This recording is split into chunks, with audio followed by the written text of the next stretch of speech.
Carney has now shifted his position on the French debate.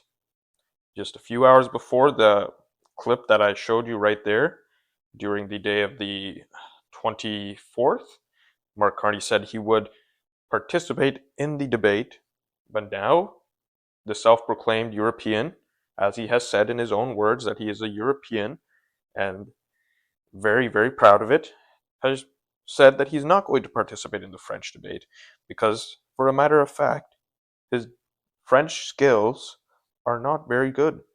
He can't speak French, and he knows that, and he knows that very well, and he knows that if he goes into the debate, he will be exploited by the Poilievre and Blanchette, as well as Jagmeet Singh. Everybody in that debate can speak better than him in French. So going from a position of mockery, and as you could see in the clip, they're like, "Oh yeah, I can do the debate. Ooh, what are you saying here? You saying I can't?" To getting told by his campaign a couple hours later that he won't be doing the debate.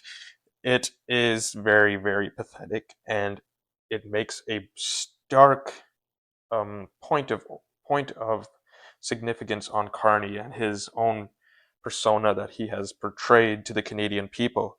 That persona being that he is the best to take on Donald Trump. Is he really the best to take on Donald Trump if he cannot speak to over 9 million Canadians who speak French in a first or second language capacity? Is that really the case here? Because it seems to me, and it really does seem important, that you should at least be participating in the French debate. Um, what was the reasonings they gave as well? Other people have been saying that, well, why has he been doing this? What is going on here? What he has said is that some, at least in the CBC, said that he's not willing to pay the $75,000 joining fee for the debate. However, the other campaigns have already agreed to that. So why didn't the Liberals? I think it was a idea of Mr. Carney that maybe he can get a fast, quick one by avoiding the debate, and by doing that, he'll be able to use the excuse that they have a fee of $75,000, which they will say is not common for debates. However, we cannot take that, we cannot take that excuse lightly, as the other campaigns have said they would have paid it for their own campaigns. Why can't the Liberals? The Liberals are just as well off as other campaigns.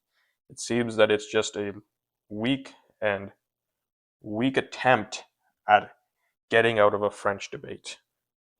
And I have to say, if you are Quebecois right now, I mean, this is an insult to you, like Jagmeet Singh says right here, that that the pulling out of Carney from the debate shows that there's a lack of respect for an opportunity for Quebecers to have their issues front and center in this election. There are issues that are very unique to Quebec, language issues, issues that are hitting differently in Quebec. Of course, we know that Quebec, in my own words, that it is a very different political scene than the rest of Canada. The main issues are their sovereignty, their identity, and how they will be represented in the grand scheme of Canada. So if they are not able to be represented properly by a non-French speaking Prime Minister, Mr. Carney, whose French is basically the same level of French you learn in elementary school, although he claims to be a self-proclaimed European, does speak a lot about him and his own claims, and it does also speak to the fact that who and how will Quebec be represented in the coming years if there is a Carney prime ministership. Poilievre, in response to this pulling out of the debate by Carney, he said, where is it here? There it is. He said, if Mark Carney is too fragile to debate other leaders, how can he stand up to Donald Trump? And Blanchette of the Bloc Québécois, he said, he is hiding. Is Mark Carney going to play hide and seek for 5 weeks with Canadians and Quebecers? Blanchet told reporters in French during a campaign stop on the 24th. So, another point that Poilievre brought up is that if he's not able to simply and go and stand in a French debate, if he is so afraid of what will happen to his image in that regard, how will he be able to deal with Donald Trump? Donald Trump, of course, we know who he is. We've seen him for a decade now. Since 2015, he's been here and in politics. We know his style. We know his way of doing business. Do we really think Mark Carney is going to be able to not only deal with that, but to be able to challenge the Donald Trump style of politics?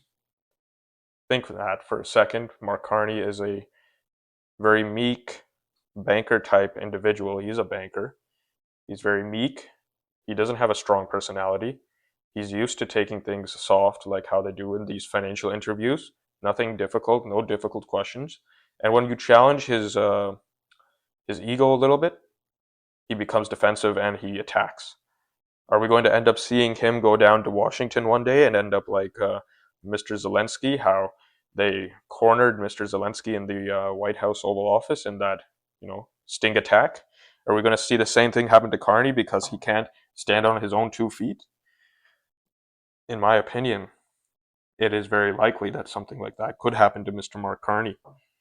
If it was Poilievre, I'd have to say that it might not happen like that because Poilievre is also a firebrand type of politician. And of course, we have to weigh this factor in that he is a conservative. They will work better in that simple fact, in that they're maybe be able to find more common ground than as if a liberal government would. And in that way, they might get better results, possibly. Or maybe it could also be that Poilievre will be able to better challenge the conservative establishment in the United States using his connections to the USA. Because the Conservative Party of Canada, of course, has connections to the Republicans in the USA. They will be able to pull strings better. They will be able to negotiate better. And I think it is overall better to have Poilievre dealing and negotiating and being diplomatic with Donald Trump than someone like Mark Carney. It's not going to go well. I promise you that if Carney is in office and he's going to be going down to the United States, either Mark Carney screws it up or Donald Trump just lays off. Those are the two options if a liberal government is in the next 4 years in office. That's what we can expect to see. But from what I see here, though, more importantly, is that the French debate, because Mark Carney pulled out of it, it has been cancelled. And as a result, there will be no more debate by TVA, one of the biggest broadcasters in Quebec, with over 1 million people watching their debates, usually when the federal elections come around. And it's going to be a massive, mighty blow to the probably to the Liberal campaign, I'm not going to lie. If you know how sensitive the French speakers are in Quebec to people who don't speak French, they will see that and it will not fare well for Mr. Carney. And I think he wanted this to not go so, he didn't think this would blow so hard on him, but it has, unfortunately. And it's going to make him feel the heat even more now. We're only 2 days in, and we've got weeks ahead of us in this campaign. Things will change. Who knows where things can go? It changes so quickly in a matter of time. Polls will change, and in the end, what really matters is how and who you vote for on the election day and what the actual results are. But every action, every position any of these politicians, any of the leaders take right now, none of them are going to be left out of scrutiny. Thank you very much for watching and have a wonderful day.